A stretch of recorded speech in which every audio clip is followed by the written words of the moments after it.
João capítulo 3, está na projeção para vocês, do versículo 1 ao 21. Esse texto é um pouco longo, mas é um texto conhecido. Eu vou fazer a leitura, depois você pode tomar o seu assento. Havia um fariseu chamado Nicodemos, uma autoridade entre os judeus. Ele veio a Jesus à noite e disse: Mestre, sabemos que ensinas da parte de Deus, pois ninguém pode realizar os sinais miraculosos que estás fazendo, se Deus não estiver com ele. Em resposta, Jesus declarou: Digo-lhes a verdade, ninguém pode ver o reino de Deus se não nascer de novo. Perguntou Nicodemos: Como alguém pode nascer sendo velho? É claro que não pode entrar pela segunda vez no ventre de sua mãe e renascer. Em resposta, Jesus disse: Digo-lhe a verdade, ninguém pode entrar no reino de Deus se não nascer da água e do Espírito. O que nasce da carne é carne, mas o que nasce do Espírito é Espírito. Não se surpreenda pelo fato de eu ter dito: é necessário que vocês nasçam de novo. O vento sopra onde quer, você o escuta, mas não pode dizer de onde vem nem para onde vai. Assim acontece com todos os nascidos do Espírito. Perguntou Nicodemos: Como pode ser isso? Disse Jesus: Você é mestre em Israel e não entende essas coisas? Asseguro-lhes que falamos do que conhecemos e testemunhamos do que vimos, mas mesmo assim vocês não aceitam o nosso testemunho. Eu lhes falei de coisas terrenas e vocês não creram. Como crerão se eu lhes falar de coisas celestiais? Ninguém jamais subiu ao céu, a não ser aquele que veio do céu, o Filho do Homem. E da mesma forma como Moisés levantou a serpente no deserto, assim também é necessário que o Filho do Homem seja levantado, para que todo aquele que nele crê tenha vida eterna. Porque Deus tanto amou o mundo, que deu seu Filho unigênito, para que todo aquele que nele crê não pereça, mas tenha vida eterna. Pois Deus enviou seu Filho ao mundo, não para condenar o mundo, mas para que esse fosse salvo por meio dele. Quem nele crê não é condenado, mas quem não crê já está condenado por não crer no nome do Filho unigênito de Deus. E este é o julgamento.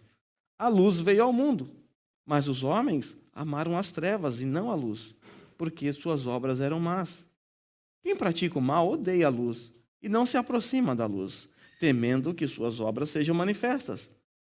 Mas quem pratica a verdade vem para a luz, para que se veja claramente que as suas obras são realizadas por intermédio de Deus. Pode tomar o seu assento. Meus irmãos, nós estamos diante desse texto emblemático e conhecidíssimo da cristandade. A história em que Jesus e Nicodemos nos proporciona um diálogo extremamente profundo. Nós sabemos que o Evangelho de João é marcado por discursos profundos do nosso Senhor. E agora, no capítulo 3, nós encontramos Nicodemos indo ao encontro do nosso Senhor Jesus Cristo, na calada da noite, para lhe fazer algumas perguntas. Vale lembrar, até porque nós estudamos no sermão passado, o Senhor Jesus Cristo, ele foi lá no templo, no dia da Páscoa, ou na semana da Páscoa, e ele realizou aquele grande feito, a purificação do templo. Lembra que o Senhor Jesus, ele virou as mesas dos cambistas, ele pegou um chicote, ele soltou os animais, e ele disse: Vocês estão fazendo da casa do meu pai um comércio. E os discípulos olharam aquilo e falaram: O zelo pela tua casa me consumirá. É um salmo. Jesus, então, ele está cumprindo esse salmo. Aí você deve ter percebido que eu pulei os 2 últimos versículos do capítulo 2. E esses 2 últimos versículos eu pulei de propósito, porque esses 2 últimos versículos, eles funcionam como uma ponte para os textos que nós vamos estudar. Para as 2 histórias que nós estudaremos, uma hoje e uma na próxima semana. Uma hoje no diálogo de Jesus com Nicodemos e também no diálogo de Jesus com a mulher samaritana no capítulo 4.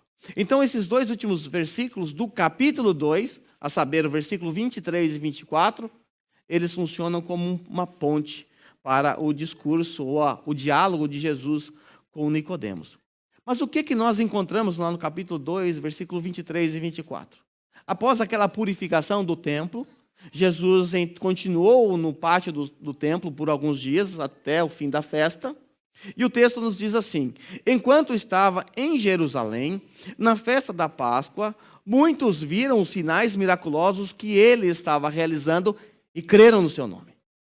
Olha que interessante. Após a purificação do templo, Jesus continuou lá nos pátios, andando por ali, ensinando e realizando inúmeros milagres. Os discípulos viram, as pessoas viram, e Nicodemos também viu. Nicodemos, como um judeu, como uma autoridade em Israel, ele estava lá. E ele viu Jesus realizando milagres. Mas o texto é curioso e interessante, porque o texto nos diz que muitos, ao verem os milagres de Jesus, creram em seu nome. Qual seria a nossa reação diante de um testemunho desse? O que nós diríamos? Nós glorificaríamos a Deus, afinal as pessoas creram em Cristo Jesus, não é o que nós mais queremos? Não é o que nós desejamos, que as pessoas creiam, que se arrependam dos seus pecados, se voltem para Cristo? Essas pessoas creram em Cristo Jesus. Mas o texto é curioso. João quer mostrar para os seus leitores que o homem até pode ser enganado. As pessoas até podem ser enganadas, mas Deus não. Porque Deus é o único que é onisciente, que tem o conhecimento de tudo aquilo que está no homem, conhecimento de todos os nossos pensamentos, de todas as nossas intenções. O texto nos mostra, então, que Jesus realizou milagres, pessoas creram em Cristo Jesus. Mas o texto também diz assim, último versículo: mas Jesus não confiava a eles. O quê? Jesus não confiava a eles, mas eles creram em Cristo Jesus. Espera, por que Jesus não confiava a eles? Pois bem conhecia a todos. Ah, será que ele era amigo de todo mundo? Ele sabia a vida de cada um, porque ele viu? Calma, muito mais do que isso. Ele não precisava que ninguém lhe desse testemunho a respeito do homem. Por quê? Porque ele bem sabia o que havia no homem. Jesus, ele conhece o coração do ser humano. Ele sabia que a fé daqueles muitos que creram nele, creram por razões que não são corretas. Talvez por causa do milagre, talvez por alguma expectativa errada acerca de um Messias, acerca de algum profeta, sei lá. Mas o fato é que Jesus, ao olhar para o coração deles, ele falou assim: não confie neles. Eu não aceito esse tipo de fé. Nicodemos estava lá. Ele chegou para Jesus e disse: mestre, sabemos que ensinas da parte de Deus, pois ninguém pode realizar os sinais miraculosos que estás fazendo se Deus não estiver com ele. Nicodemos estava lá e viu isso. Agora o capítulo 3 vai mostrar que Jesus realmente conhece o coração do homem. No capítulo 3, nessa conversa com Nicodemos, nós vamos ver Jesus desconstruindo os pensamentos equivocados desse judeu chamado Nicodemos. Jesus vai lá no coração dele. Jesus vai lá no ponto nevrálgico, lá bem no alvo. Ele vai acertar o coração de Nicodemos, porque ele conhece o coração de Nicodemos. No capítulo 4, nós temos a história da mulher samaritana. O que nós vemos ali? O nosso Deus onisciente, conhecendo o coração daquela mulher que estava no poço tirando água. Então, esses dois versos estão aqui para nos mostrar o que vai acontecer nessas próximas duas conversas. Jesus revelando o coração dessas pessoas, porque somente Deus tem poder para fazer isso. Com base nesse pano de fundo que João, então, insere essas próximas duas histórias. Vamos aprender, então, um pouquinho acerca desse personagem. Quem era Nicodemos? Bom, João poderia apenas dizer: alguém procurou Jesus à noite e fez uma pergunta. Mas ele não fez isso. João acrescentou algumas informações acerca de quem estava procurando Jesus naquela noite. E eu sempre digo a vocês, informações não devem ser desperdiçadas. Há uma razão, há um propósito para João colocar o nome, ou seja, puxar toda a ficha dele. Lá em Taubaté a gente fala puxar a capivara da pessoa, ou seja, todo o seu histórico. Há uma razão para isso. A razão está no fato de que Jesus vai desconstruir o entendimento de Nicodemos. Para isso eu preciso saber o que crê, o que pensa Nicodemos. Essas informações, então, não devem ser desperdiçadas. A primeira informação que nós recebemos acerca de Nicodemos é acerca da sua religião. Quem era Nicodemos? Nicodemos era um fariseu. Havia um fariseu chamado Nicodemos. Esta é a primeira informação que nós temos acerca dele. Nem começou pelo nome. Então veja a sutileza de João. Ele começou pela quê? Pela sua religião. O correto é começar pelo nome. Havia um irmão fulano de tal, que trabalha com tal, que faz tal, depois as qualificações ou características. Mas João começa com o fariseu. Por quê? Como eu disse, esse diálogo é uma desconstrução dos pensamentos equivocados de Nicodemos, que era um fariseu. Mas o que era um fariseu? Quem eram os fariseus? Se você já leu o Antigo Testamento, você deve ter percebido que você não encontra fariseus na Antiga Aliança. Já viu algum fariseu lá? Não. De repente você chega nas páginas do Novo Testamento, você encontra fariseus e saduceus brigando entre si por causa de doutrina da ressurreição, e você vê Jesus no embate com os fariseus e mestres da lei também. De onde surgiu esse povo? De onde surgiu esse grupo chamado fariseus? Esse grupo surgiu lá no 4º século. Lembra quando nós estudamos acerca de João Batista, que houve um período de silêncio profético de 400 anos em que Deus não falou com o povo? Então nós não temos nenhuma revelação registrada. Mas foi exatamente naquele período que surgiram os fariseus e os saduceus. E os fariseus surgiram por questões patriotas. Quando Alexandre o Grande teve aquela ideia, lá Pink, o cérebro, de dominar o mundo, ele então começou a invadir todos os territórios à sua volta e chegou em Israel. Lá no 3º século antes de Cristo, chegou lá em Jerusalém. Alexandre o Grande era um grego, e a sua ideia era helenizar o mundo. O que é helenizar o mundo? Minha sogra se chama Helena. Será que é transformar todo mundo em minha sogra? Não. Helenizar o mundo significava você implantar a cultura grega, o idioma grego e também a filosofia grega. Tanto é que o Novo Testamento foi escrito em grego. Veja a influência do Império Grego nesse tempo. Então os gregos, eles propuseram essa helenização. Aprenderam um novo idioma, uma nova cultura. Então um grupo decidiu que isso não era uma boa ideia. Um grupo entre os judeus, os mais patriotas. Não, a gente não pode misturar nosso idioma com a deles. Nós não devemos aprender grego. Nós não devemos absorver a cultura deles. Nós temos a nossa própria cultura. A filosofia deles não é muito boa. Uma filosofia pagã. Então um grupo se separou de um outro grupo. A palavra fariseu literalmente significa separado. Então esse grupo falou assim: de jeito nenhum, nós não vamos aprender isso. É ruim isso? Não. É um patriota. É alguém defendendo o seu idioma, a sua língua, o seu país, a sua nação. Não é algo ruim. Assim surgem os fariseus. Por outro lado, um outro grupo disse: não, é bacana aprender um novo idioma. De graça ainda. Aprender culturas diferentes é bom também. Vamos aprender, vamos aceitar isso. Então surgiram os saduceus. Nós temos um cisma aqui dentro dos judeus. Um grupo defendendo a helenização e o outro grupo condenando. Esse que condenou foram conhecidos como fariseus, porque se separaram dos outros grupos. Até aqui tudo bem, não havia nenhum problema com relação aos fariseus. Mas com o passar do tempo, essa ênfase patriota foi sendo mudada. Quando nós chegamos no Novo Testamento, a questão já não era mais a pátria. Eles não estavam muito preocupados com a pátria, agora a questão era religiosa. A questão agora era doutrinária. E os embates de Jesus contra os fariseus eram nesse sentido.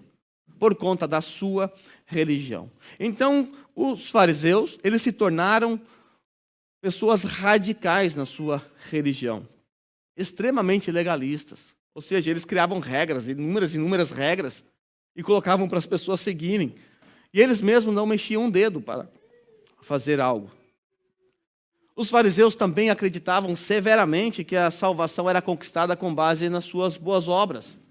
Você tinha que fazer algo para ser salvo. Você tinha que obedecer à lei perfeitamente para você ser salvo. Esse era o entendimento de um fariseu. E é muito importante você ter essas informações em sua mente. Por quê? Porque Jesus vai confrontar tudo isso. Nesse texto, Jesus vai esmagar as convicções de Nicodemos. Ou seja, Nicodemos era alguém extremamente radical, que colocava fardos pesados nos ombros das pessoas, era alguém que acreditava numa salvação pelas suas obras, e era alguém que acreditava que a salvação era algo exclusivo para os judeus. Que Deus não salvaria outros povos, que Deus condenaria todos os povos, que Deus queimaria os gentios no fogo, no Hades e assim por diante. Esse era o pensamento de um fariseu. Quando nós olhamos para Mateus, capítulo 23, do versículo 1 ao 7, Jesus dirige uma palavra aos fariseus. Veja como Jesus descreve perfeitamente um fariseu. É importante você se atentar a isso, porque Jesus está diante de um fariseu. Então Jesus disse à multidão e aos seus discípulos: os mestres da lei e os fariseus se assentam na cadeira de Moisés. Obedeçam-lhes e façam tudo o que eles dizem, mas não façam o que eles fazem, pois não praticam o que pregam. É assim que a gente conhece o fariseu hoje em dia, né? O fariseu, basicamente, é aquele que não vive o que prega, né? Mas não façam o que eles fazem, pois não praticam o que pregam. Eles atam fardos pesados e colocam sobre os ombros dos homens. Olha a característica de um fariseu. Ele criava leis, e mais leis, e colocava no ombro das pessoas. Aquilo se tornava um peso. E eles? Eles mesmos não cumpriam essas leis. Por isso eles eram hipócritas. Mas eles mesmos não estão dispostos a levantar um só dedo para movê-los.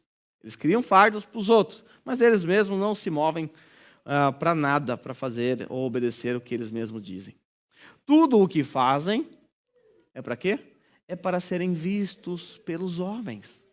Eles se preocupam com a aparência. Eles se preocupam com o que os outros vão dizer. Tudo que faz é para ser saudado pelos homens. O texto diz que eles fazem filactérios bem largos. Filactério era uma caixinha que era amarrado na testa do judeu. Ali era contido a palavra de Deus, o trecho da palavra de Deus. E eles faziam aquilo bem largo. Para quê? Para se aparecer. A sua roupa também, a franja das suas vestes eram bem longas, que isso dava status, e gostava de lugar de honra nos banquetes e assentos mais importantes nas sinagogas. Tudo para se aparecer. E eles gostavam de serem saudados nas praças e serem chamados de rabis. Vale lembrar que quando Nicodemos chega diante de Jesus, ele diz assim: mestre, sabemos que ensinas da parte de Deus. Ele chama Jesus de rabi. A palavra usada ali, a palavra que foi traduzida por mestre, é a palavra rabone, ou rabi, que literalmente significa grande mestre. Mas Jesus não chama Nicodemos de mestre. Não chama Nicodemos de grande mestre ou de rabi. No versículo 10, Jesus diz assim: tu é mestre em Israel e não entende essas coisas? Jesus não usa a mesma palavra. Ali a palavra usada é a palavra comum para professor. É a palavra didáscalos. Não tem nada a ver com o grande mestre ou rabi. Mas os fariseus, eles gostavam de serem chamados assim. Aí Jesus disse: mas vocês não devem ser chamados rabis. Um só é o mestre de vocês e todos vocês são irmãos. Ninguém na terra chama em pai, porque vocês só têm um pai, aquele que está nos céus. Tampouco vocês devem ser chamados de chefe, é Jesus falando agora para os seus discípulos, né? Porquanto vocês têm um só chefe, o Cristo, o maior entre vocês deverá ser servo, pois todo aquele que a si mesmo se exalta será humilhado, e todo aquele que a si mesmo se humilha será exaltado. Jesus então dá essa orientação aos seus discípulos: olha, não procurem isso, ser chamado de rabi, não procurem aplausos das pessoas, porque isso é coisa própria de um fariseu. Bom, nós já aprendemos acerca da religião de Nicodemos. Ele era um fariseu, um radical. Mas João nos oferece também informações acerca da sua função civil. Veja o que fazia Nicodemos. Nicodemos era um membro do Sinédrio. Havia um fariseu chamado Nicodemos, uma autoridade entre os judeus. O que é esse uma autoridade? Era da Polícia Federal de Jerusalém? Não. Ele era um dos que compunha o Sinédrio. Você deve se lembrar que na semana passada, quando eu apresentei a vocês aquela imagem do templo, na parte esquerda, na parte superior, havia um salão chamado Salão do Sinédrio, né? Onde se reunia ali 70 homens de Israel para julgar as causas civis em Israel. Nicodemos não era qualquer um. Ele pertencia à Suprema Corte de Israel. Ele pertencia ao Sinédrio. Então nós temos aqui a sua função. Ele pertencia à Suprema Corte de Israel. Você deve se lembrar também que na noite em que o nosso Senhor Jesus Cristo foi traído, Jesus foi levado ou foi julgado pelo Sinédrio. Ele não foi levado naquele recinto, mas o Sinédrio se reuniu em outro lugar e ali eles julgaram Jesus na calada da noite, né? Por esses 70 homens, inclusive Nicodemos estava lá. Mas quem era Nicodemos? Agora nós temos o seu nome, que aponta para a sua posição social. João fez questão de registrar o nome de Nicodemos. Essa não é uma informação para ser descartada. Por que João fez isso? Porque Nicodemos ele vai aparecer mais 2 vezes no decorrer do evangelho de João. Nicodemos não aparece nos outros evangelhos, mas aparece aqui. Por exemplo, lá no capítulo 7, Nicodemos aparece ali. Nós temos o seguinte registro nesse capítulo 7. Finalmente, os guardas do templo voltaram ao chefe dos sacerdotes e os fariseus, os quais lhes perguntaram: por que vocês não o trouxeram? Eles queriam prender Jesus, os guardas do templo foram para prender Jesus, mas eles não conseguiram prender Jesus. E a resposta dos guardas foi: ninguém jamais falou da maneira como esse homem fala. Como que eu vou prender um homem desse? Essa foi a declaração dos guardas. Aí os fariseus, ou aqueles que estavam ali junto no Sinédrio, disseram: será que vocês também foram enganados? Será que vocês, guardas, foram enganados também por ele? Essa foi a pergunta feita pelos fariseus. Por acaso alguém das autoridades, ou seja, do Sinédrio, ou dos fariseus, creu nele? Será que algum de nós aqui creu nele? Não. Mas essa ralé que nada entende da lei é maldita. Essa foi a resposta dos fariseus. Aí o texto nos diz que Nicodemos, um deles, que antes tinha procurado Jesus, aqui no capítulo 3, perguntou-lhes: a nossa lei condena alguém sem primeiro ouvi-lo para saber o que ele está fazendo? Veja, eles estavam violando a própria lei, né? A lei deles. Então é correto a gente condenar alguém sem antes ouvi-lo? A lei não permite isso. E eles responderam: você também é da Galileia? Verifique e descobrirá que da Galileia não surgem profetas. Nós encontramos Nicodemos aqui defendendo Jesus, ou defendendo o julgamento justo para Jesus. O que eles estavam fazendo estava errado. Fizeram isso na calada da noite. Aí Nicodemos então diz: será que a gente não está violando os nossos próprios preceitos? Não podemos fazer isso. Nicodemos, ele aparece também para o sepultamento de Jesus em João capítulo 19, versículo 38 a 40. E João, é o único que registra a presença de Nicodemos nesse episódio. Veja aí. Depois disso, José de Arimateia pediu a Pilatos o corpo de Jesus. Já havia morrido, sepultado. Quem era esse José? José era discípulo de Jesus. Guarde essa informação. Ele era um discípulo de Jesus, mas era secretamente, porque tinha medo dos judeus. Esse José de Arimateia, ele era um dos que compunha também o Sinédrio junto com Nicodemos. Ele era um dos 70. Essa informação não está aqui, mas está em outro lugar. E aí, então, ele, junto com Nicodemos, foi até Pilatos pediu o corpo de Jesus. Com a permissão de Pilatos, veio e levou embora o corpo. Ele estava acompanhado de Nicodemos, aquele que tinha visitado Jesus à noite. Agora você entende por que o nome dele foi mencionado, né? Porque senão nós não saberíamos quem é Nicodemos. Mas aquele que procurou Jesus à noite. Olha o que Nicodemos fez. Nicodemos levou cerca de 34 quilos de uma mistura de mirra e aloés.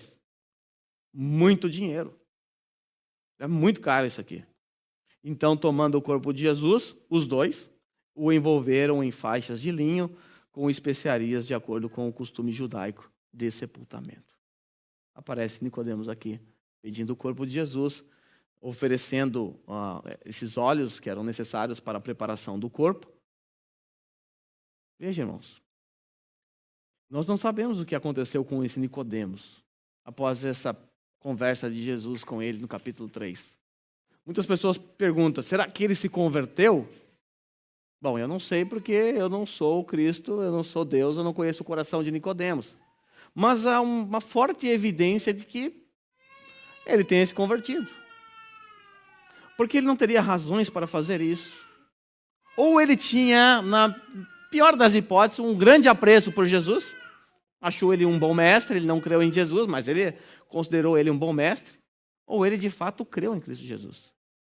Nicodemos, como um fariseu, preocupado com o que os outros falariam a respeito dele, jamais faria algo assim.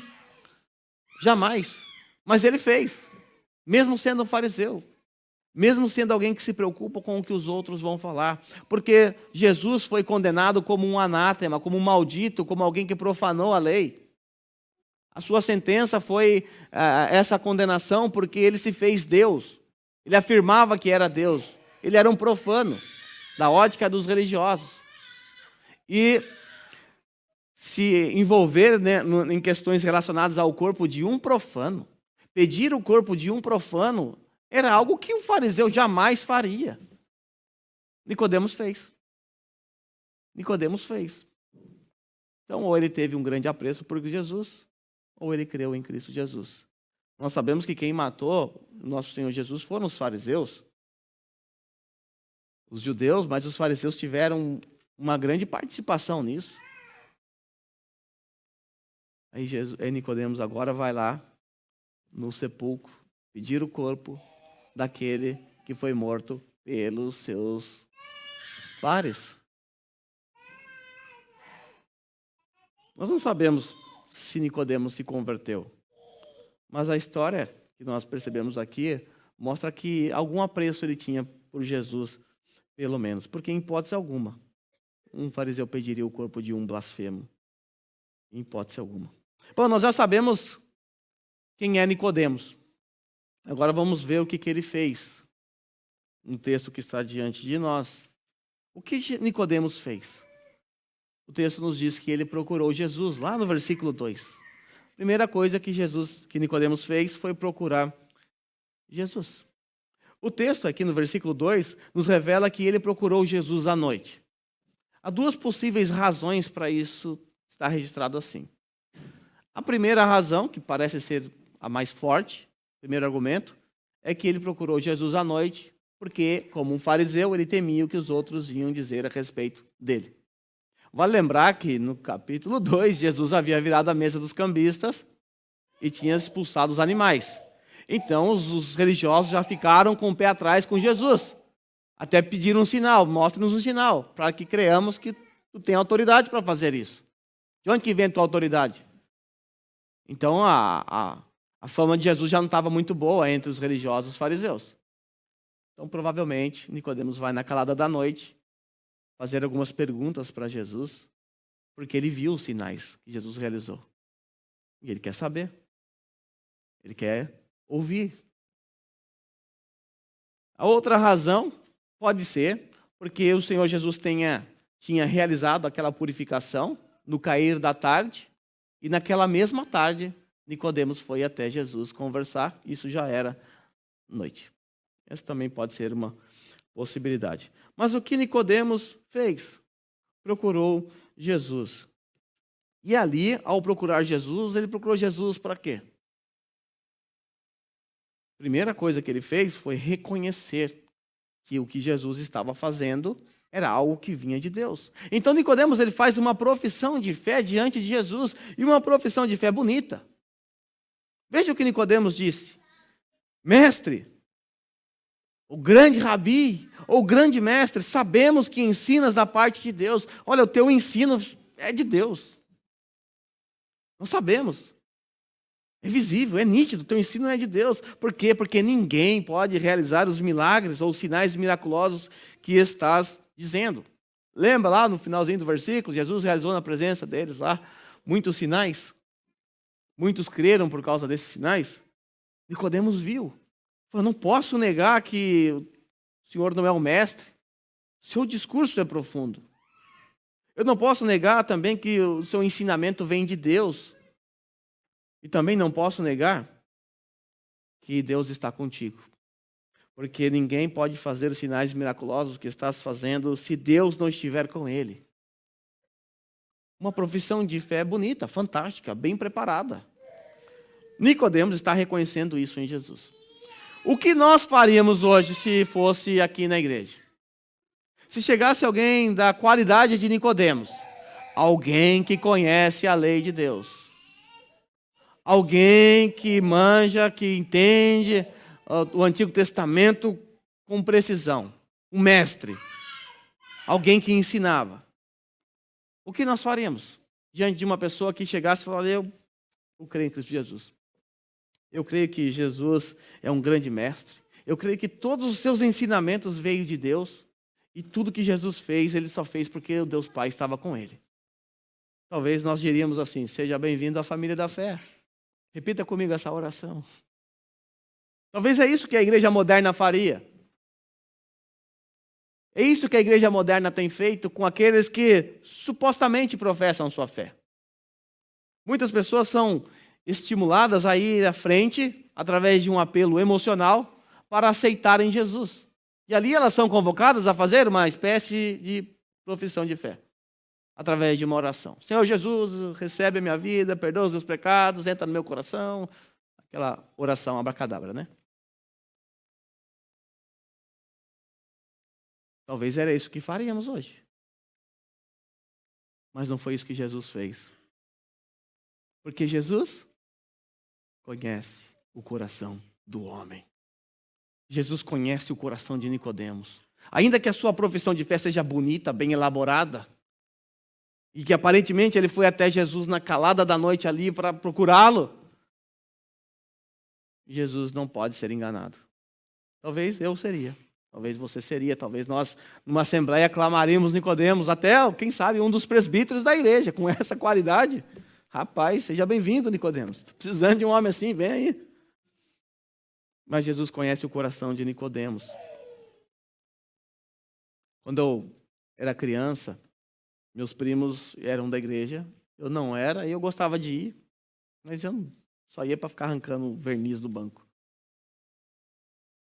Não gostava muito da igreja, não. Só gostava de ir para brincar. Não tinha nada com Cristo, nenhum interesse em Cristo.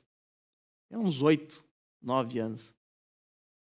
Um dia, meus primos me chamaram para uma reunião de oração, uma sexta-feira. E eu fui. Na reunião, o pastor ficou onde eu estou aqui, mais ou menos, no meio. E a igreja fez uma fila. E as pessoas iam passando até o pastor orava por cada uma. Não tinha muita gente. Então o pastor orava, saía a pessoa, vinha o próximo e tal. E eu não ia ficar no meio da igreja sozinho, né?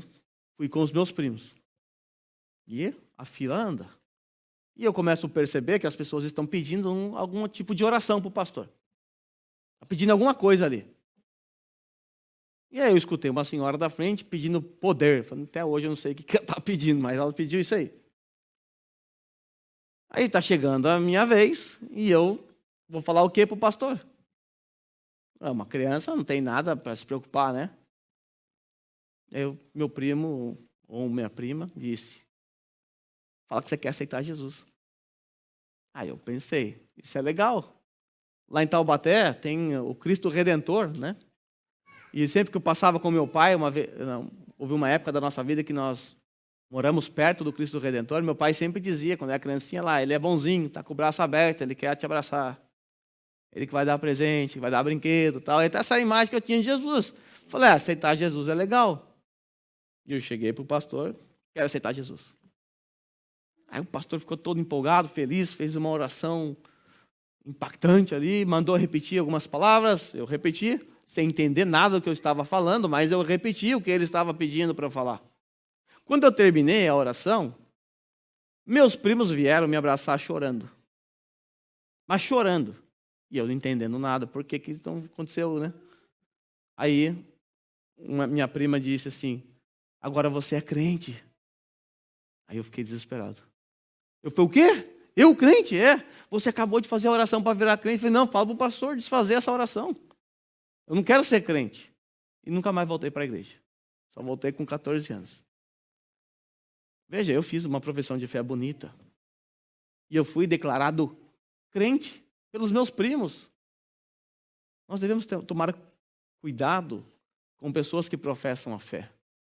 Jesus, ele pode dizer em 1 minuto, em 1 segundo, seu coração não presta. A sua profissão é falsa, mas nós não. Por isso é preciso tempo. Por isso é preciso cautela. Porque nós não conhecemos o coração das pessoas. Mas Jesus conhece. Nicodemos fez uma profissão de fé muito bonita, bem melhor do que a que eu fiz. E certamente ele seria recebido como um presbítero de qualquer igreja hoje em dia, nessas circunstâncias. Porque a sua aparência engana, o seu discurso engana, a sua profissão engana, mas não engana Jesus, porque Jesus conhece o nosso coração. Mas como Jesus reagiu à profissão de fé de Nicodemos? Veja a reação de Jesus. Jesus disse a ele que é necessário nascer de cima, nascer do alto, ou nascer de novo. Jesus disse que ninguém pode ver o reino de Deus se não nascer de novo.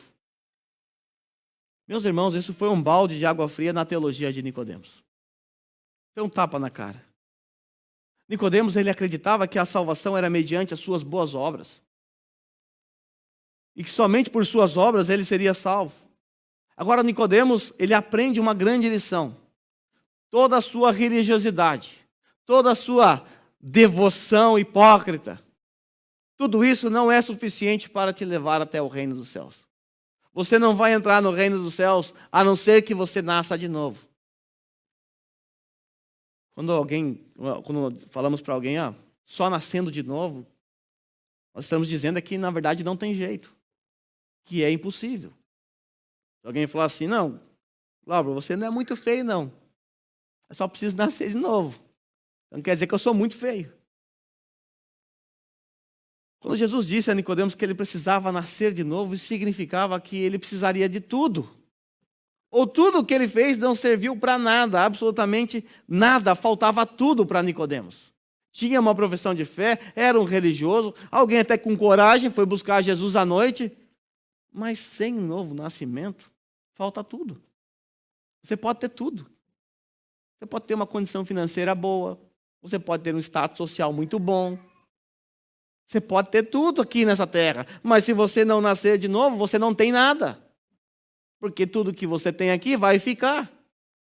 E você vai para o inferno. Outro detalhe que passa despercebido às vezes para a gente, é que essa palavrinha que Jesus usou, para dizer que é necessário nascer de novo, dentre tantos significados, um deles é nascer de cima. Por isso eu coloquei, necessário nascer de cima. Porque o novo nascimento não é algo que a gente produz. É algo que Deus produz em nós. Não é algo que é produzido pela lei, pela obediência devota da lei. É algo que somente Deus produz.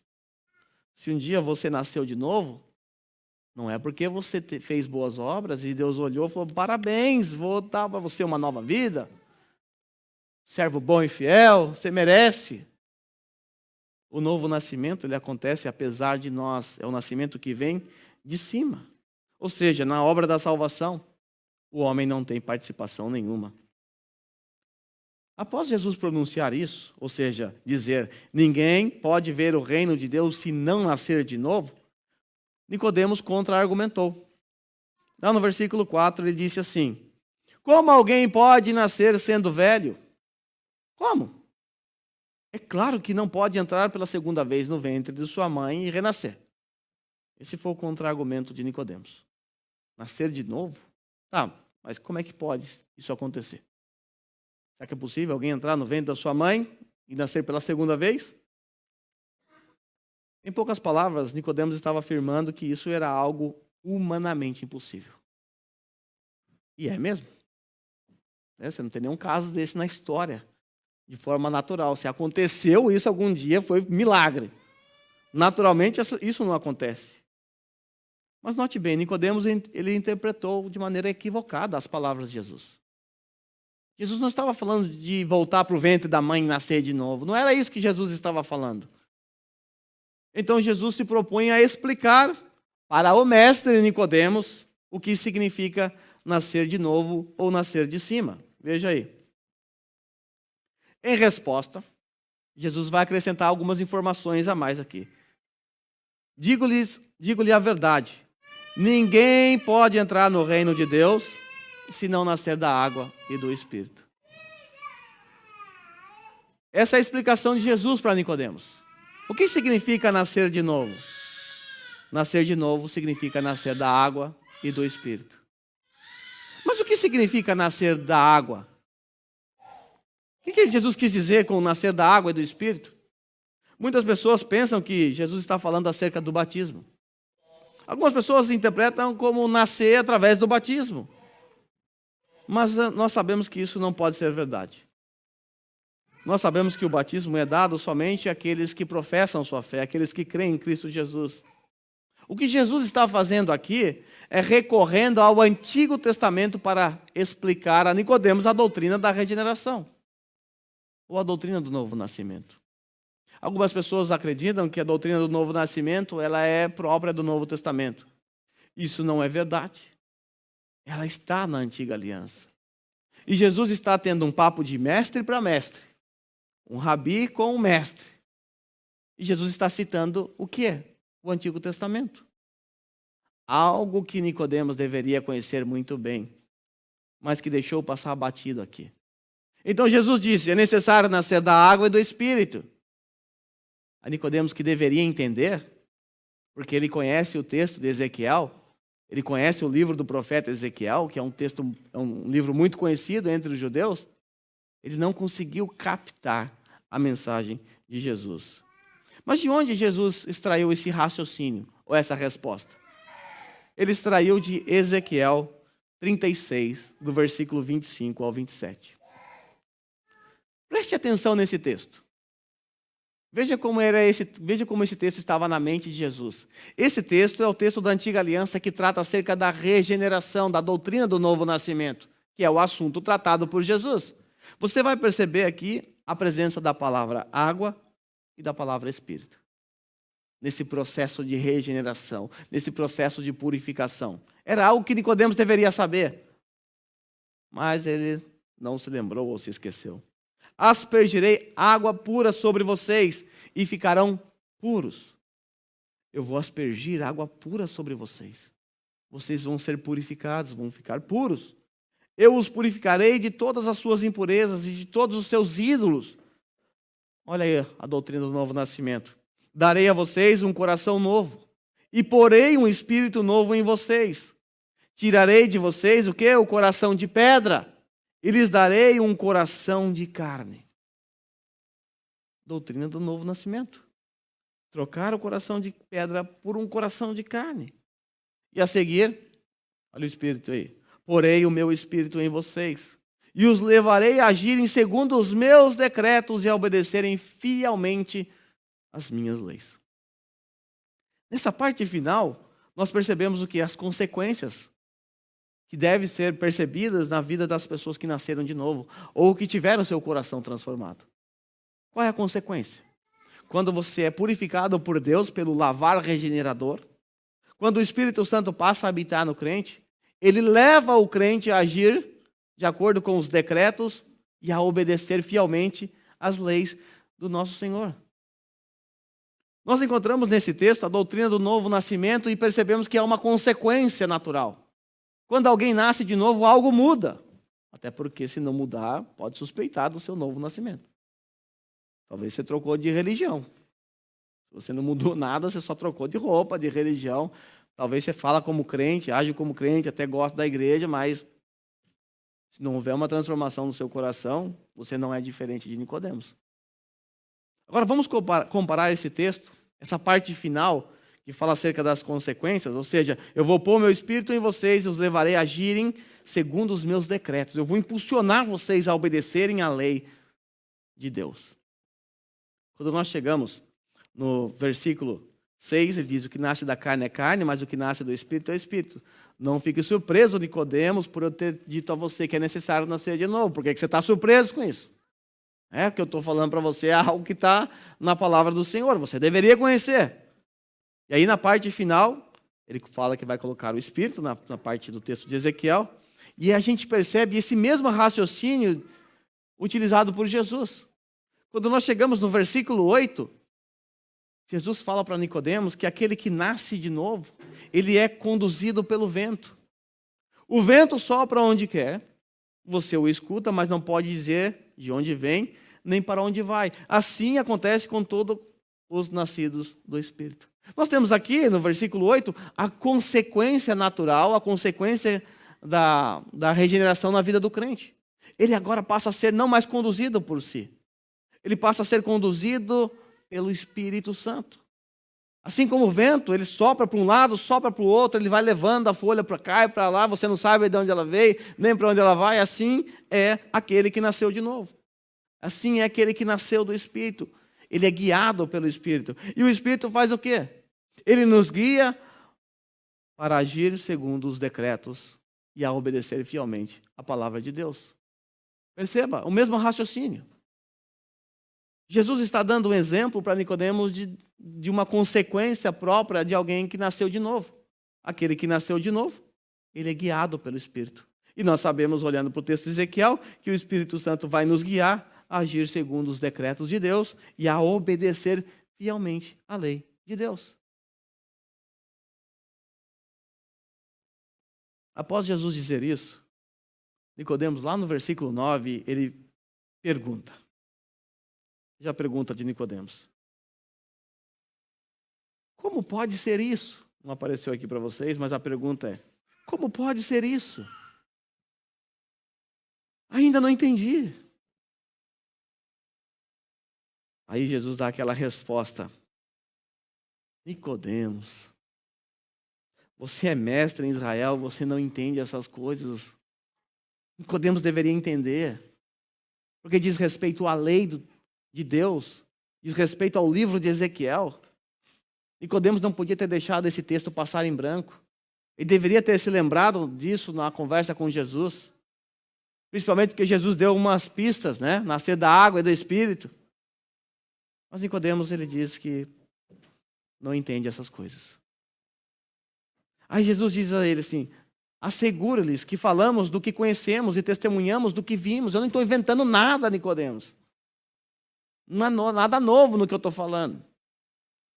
Mas mesmo assim vocês não aceitam o nosso testemunho. Eu lhes falei de coisas terrenas e vocês não creram. Como vocês vão crer nas coisas que são celestiais?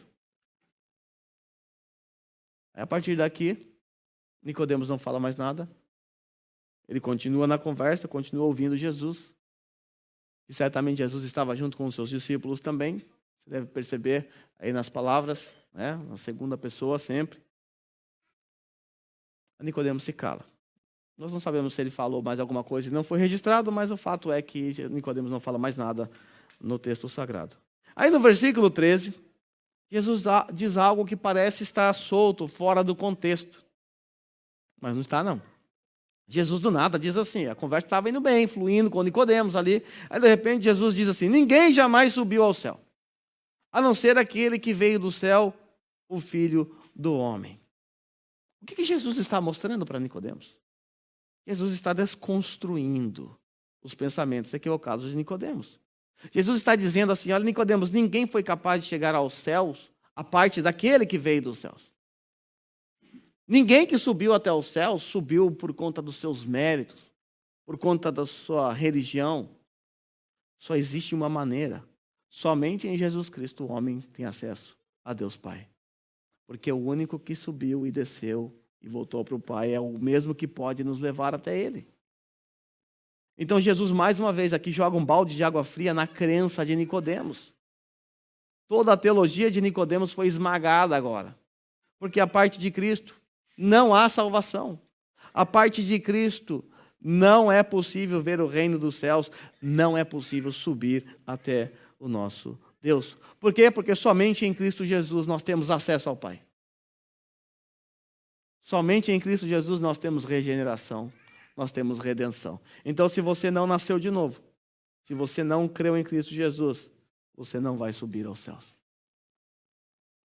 A seguir, o nosso Senhor Jesus, ele é um grande mestre, ele é muito didático. Para ilustrar isso para Nicodemos, Jesus busca uma ilustração de salvação lá no Antigo Testamento. Uma ilustração, uma imagem de salvação, que é o que as crianças estão fazendo aí, né? Aí Jesus, ele usa o exemplo da serpente, lá de Números, capítulo 21, do 4 ao 9. Lembra que o povo havia murmurado contra Deus? Aí Deus, então, manda um juízo sobre eles. Começa a aparecer um monte de serpente. E essa serpente começa a picar o povo. O pessoal começa a morrer. Eles entram em desespero. Pedem ajuda para Moisés. Por favor, nos ajude, senão nós vamos morrer aqui. Aí Moisés intercede. E Deus poderia ter feito assim. Morreu todas as serpentes, acabou o problema resolvido. Mas Deus também é didático. Aí Deus manda construir uma serpente de bronze e levantá-la no meio do arraial. E a palavra diz que todo aquele que for mordido por uma serpente deve olhar para aquela serpente de bronze e esse não vai morrer. Nós temos um exemplo de salvação. O povo de Israel foi livre da morte porque olharam por uma serpente de bronze. Veja o que está escrito lá em Números capítulo 21, 4 e 9. Partiram eles do monte Hor pelo caminho do Mar Vermelho para contornarem a terra de Edom. Mas o povo ficou impaciente no caminho e falou contra Deus e contra Moisés, dizendo: por que vocês nos tiraram do Egito para morrermos no deserto? Não há pão, não há água, e nós detestamos esta comida miserável. Povo ingrato, não? Então o Senhor enviou as serpentes, e essas começaram a morder o povo, e muitos começaram a morrer. E o Senhor disse a Moisés, então, para resolver o problema: faça uma serpente e coloque-a no alto de um poste. Quem for mordido e olhar para ela, viverá. O que foi preciso os israelitas fazerem para serem salvos da mordida dessa serpente? Do veneno.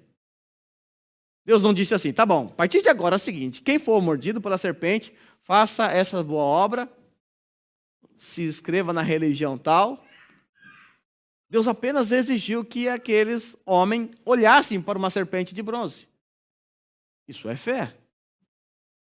Se alguém aqui for mordido por uma serpente e você me procurar ajuda, fala: olha com fé para esse negócio aqui. Ó. Se você olhar, você tem muita fé mesmo. O que isso aqui pode fazer? O que um bronze pendurado numa madeira pode fazer por você? Então aqueles homens, eles foram salvos olhando com fé para uma serpente de bronze. É uma desconstrução dos pensamentos de Nicodemos. Ele não acreditava na salvação por fé. Ele acreditava em salvação por meio das obras. E aí Jesus dá esse exemplo. Lá no Antigo Testamento, Deus salvou os homens da sua morte física pela fé. Era morte física, é verdade. Mas foi fé. Olhou para um metal pendurado na madeira. Né? Se for no médico, o médico fala: você está com câncer. O que eu faço, doutor? Que remédio eu tomo? Não, está vendo aquele ferro ali pendurado? Olha ali que você vai ficar salvo. Você vai falar: está doido? Para você olhar, você tem que ter muita fé, acreditar que aquilo pode te salvar. Então Jesus mostra para Nicodemos que assim como essa serpente foi levantada no deserto, livrando o povo da morte física, da mesma forma ou do mesmo modo, para alguém ser salvo, é necessário fazer a mesma coisa. Olhar com fé para aquele que foi levantado, uma referência à cruz de Cristo. A cruz de Cristo. Cristo foi levantado na cruz. Agora todo aquele que olha com fé para o Cristo da cruz esse é salvo da morte eterna.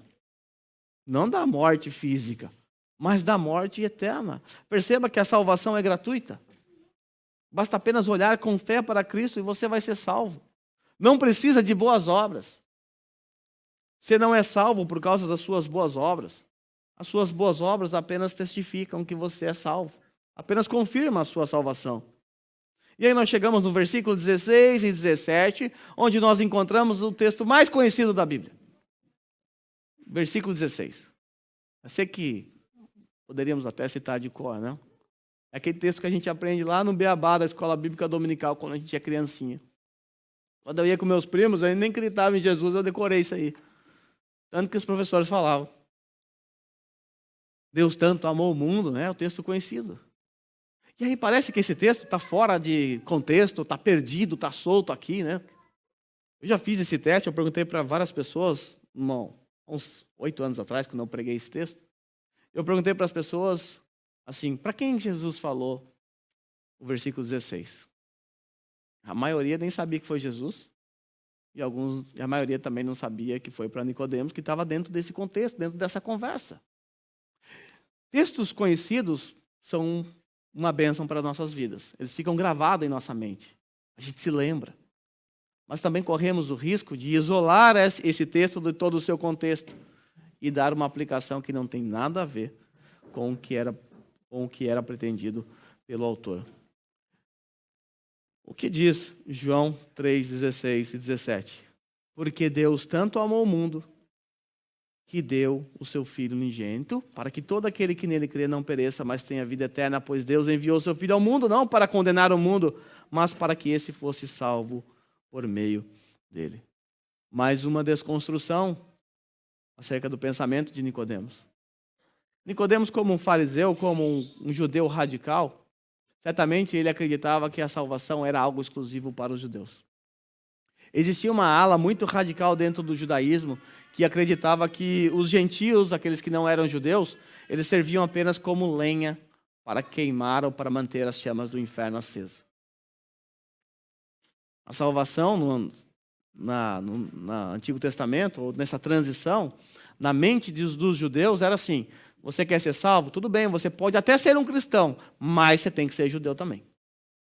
Então veja que até mesmo nessa transição houve uma certa confusão. Você deve se lembrar disso lá em Atos capítulo 15, naquele concílio onde eles estavam exigindo a obediência à lei. Primeiro você se torna um judeu, porque havia um entendimento que a salvação era algo restrito ao povo de Israel. Mas Jesus diz que não. Mundo, nesse texto, não significa todas as pessoas indistintamente. Não quer dizer que Deus ama todas as pessoas que estão espalhadas pelo mundo, uma por uma. Se isso for verdade, no versículo 17, mundo também deve significar isso. E o texto diz que Jesus não veio para condenar o mundo, mas para salvar o mundo. Então, se mundo significa todas as pessoas, significa também que então nós não teremos inferno nem condenação, porque Jesus não veio para condenar, ele veio para salvar todo o mundo. Nós sabemos que mundo, em João, não significa todas as pessoas. Mas antes significa classes de pessoas.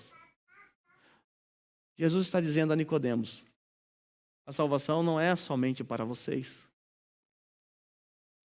A salvação é para todo aquele que crê. A salvação também é para os gentios. E aí, curiosamente, quando nós chegamos no capítulo 4, nós encontramos uma linda história.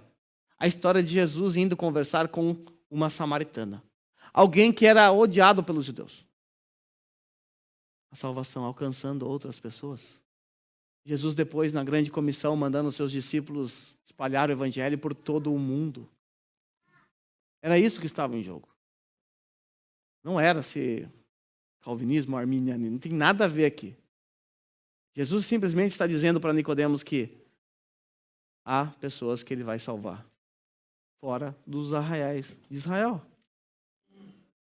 Jesus estava desconstruindo a ideia errônea que estava presente na mente de muitos judeus e certamente na mente de Nicodemos também. O que Jesus está ensinando é isso. Ele vai salvar pessoas de outras nações. E vocês são a maior prova disso. Porque até onde eu sei, não há judeus aqui. Mais próximo é a Gide. tem descendência ali. Mataia, Tami. Mais próximo. Nós fomos alcançados por esse Deus que tanto amou o mundo. Atente para a palavra, tanto amou. Ele amou demais. Ele nos amou demais ao ponto de nos salvar. Você acha que é fácil salvar pessoas como nós? Pessoas que violavam a lei de Deus o tempo todo, pessoas que odiavam a Deus, que viravam as costas para Ele. Nós éramos inimigos de Deus. Nós cantamos aqui, inclusive. Mas Ele escolheu nos amar, escolheu nos salvar, mesmo sendo nós imerecedores, depravados. Deus tanto nos amou que foi possível a nossa salvação. Mas a salvação não é para todos. A salvação é para todo aquele que nele crê. No finalzinho do texto que nós estamos estudando, Jesus diz assim: quem nele crê não é condenado, mas quem não crê já está condenado. Por quê? Porque não crê no nome do Filho unigênito de Deus.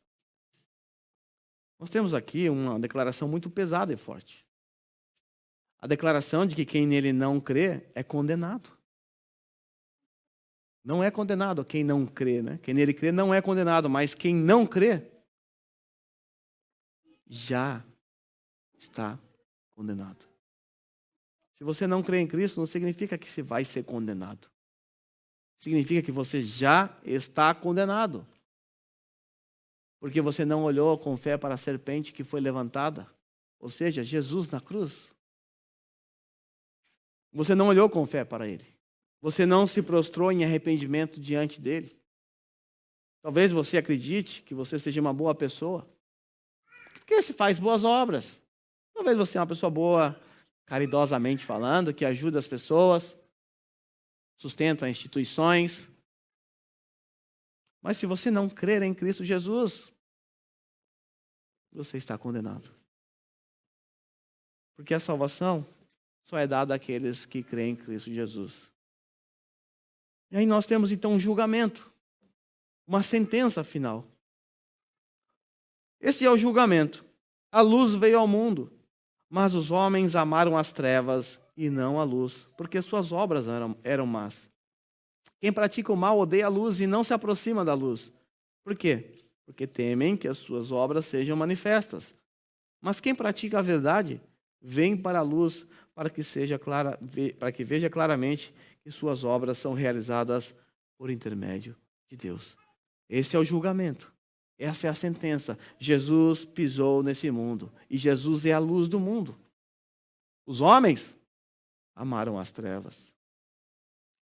Os homens preferiram viver nas trevas. Mas por quê? Por que alguém odeia a luz? Por quê? O texto é muito claro, por causa das suas más obras. Praticar más obras no escuro é muito bom. Afinal, ninguém vê, né? Se você estiver lá no seu quarto escuro, lá, fazendo coisas terríveis, coisas imorais, ninguém está vendo. Ninguém da igreja vai saber. Mas se acender a luz e transmitir aqui no telão, aí o bicho pega.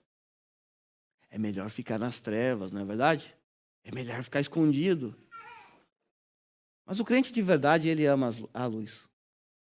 Não porque ele é perfeito, não porque ele é limpo, mas porque ele sabe que ao se aproximar dessa luz, os seus pecados serão manifestos. Ao se aproximar dessa luz, ele vai conseguir ver toda a sua podridão. E como um crente que tem o coração transformado, ele vai conseguir se prostrar diante de Jesus pedindo socorro e perdão pelos seus pecados. Quem pratica o mal, odeia a luz. Ele não se aproxima da luz. Mas quem pratica a verdade, corre para a luz.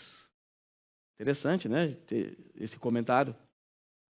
Após um homem no escuro buscar Jesus na calada da noite, o crente, aquele regenerado, ele corre para a luz, porque ele ama a luz. Ele realiza boas obras, as claras, porque ele quer mostrar que essas obras são realizadas por intermédio de Deus. Nicodemos era um homem que gostava de aplausos. Ele era um fariseu. Gostava de pôr filactérios grandes, roupas diferentes, se chamado de rabi, para buscar mérito para si mesmo. Mas aquele que nasce de novo, ele não faz assim. Ele realiza as boas obras, mas ele não faz isso para se aparecer diante dos homens. Ele faz isso para dar crédito a Deus. Porque tudo que o crente faz, ele faz para a glória de Deus. Ele não faz para a sua própria glória. Se você faz algo de bom, dê glórias a Deus. Agora, se você não faz, é culpa sua mesmo. Você precisa mudar. Se você é alguém que serve muito bem na igreja, você não tem mérito nenhum nisso. Porque você faz para a glória de Deus. Você não faz para ser aplaudido pelos homens. Você não faz para receber um elogio do pastor. Ó, como você é bom. Parabéns. Ainda que eu faça esses elogios às vezes. Mas você não deve fazer isso esperando um elogio. Porque você não faz para mim. Você não faz para alguém. Você faz para Deus. Para a edificação dos irmãos. Né? Então, se você faz algo bom na igreja, louvado seja Deus. Se você não faz nada, miserável seja você. Então, que Deus mude a nossa vida de acordo com essa nova natureza que nós temos. De acordo com o novo coração que Ele nos deu. Porque esse novo coração nos impulsiona para as boas obras. Nos impulsiona para viver uma vida santa, uma vida digna. Não para ser aplaudido. Não para ter mérito diante de Deus. Mas porque já fomos regenerados, transformados. Então fazemos tudo isso para a glória de Deus. Eu quero pedir a você nesse momento que curva a sua cabeça. Vamos orar a Deus. Deus, mais uma vez te agradecemos pela tua palavra. Obrigado porque somos lembrados de que não havia diferença entre nós e esse fariseu que estava diante do Senhor, a parte de uma regeneração, de uma transformação. Nós também éramos hipócritas. Nós também vivíamos para satisfazer os desejos da nossa carne, para ser aplaudido pelos homens. Nós também nos achávamos superiores aos outros. Mas um dia, a tua luz brilhou sobre as nossas vidas. Um dia nós fomos lavados com a água purificadora do teu Santo Espírito.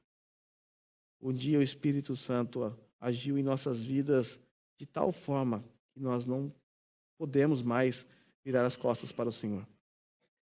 Isso nos era impossível. Então começamos a olhar para a tua cruz e ver aquele brilho, aquela doce salvação. Então nós nos curvamos diante de ti e te adoramos e nos entregamos a ti. Tudo isso aconteceu porque o Senhor nos deu um novo coração.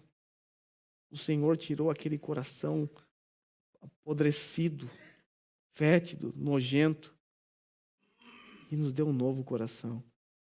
Um coração temente a Deus, um coração com um desejo de obedecer à lei.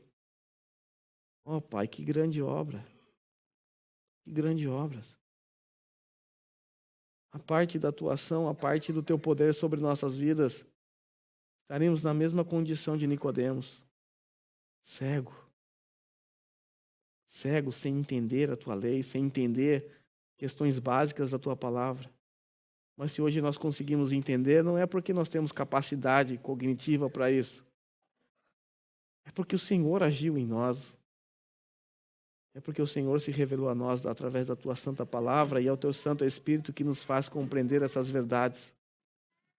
E, Pai, diante de um texto desse, nós não podemos deixar de agradecer ao Senhor por tão grande salvação. Porque esse texto nos faz lembrar que o Senhor foi levantado no madeiro. Nos faz lembrar que nós olhamos para esse madeiro e cremos em Ti e recebemos a salvação. Nós sabemos que o Senhor veio a esse mundo como um cordeiro. O Senhor sofreu, padeceu, foi imolado naquela cruz, simplesmente porque o Senhor tanto nos amou. O Senhor tanto nos amou. Pai, não há ninguém aqui que mereça tanto amor. Não há ninguém aqui que mereça salvação. Não há ninguém aqui bom o suficiente para chegar nos céus e apresentar as suas boas obras, porque tudo isso fede diante do Senhor.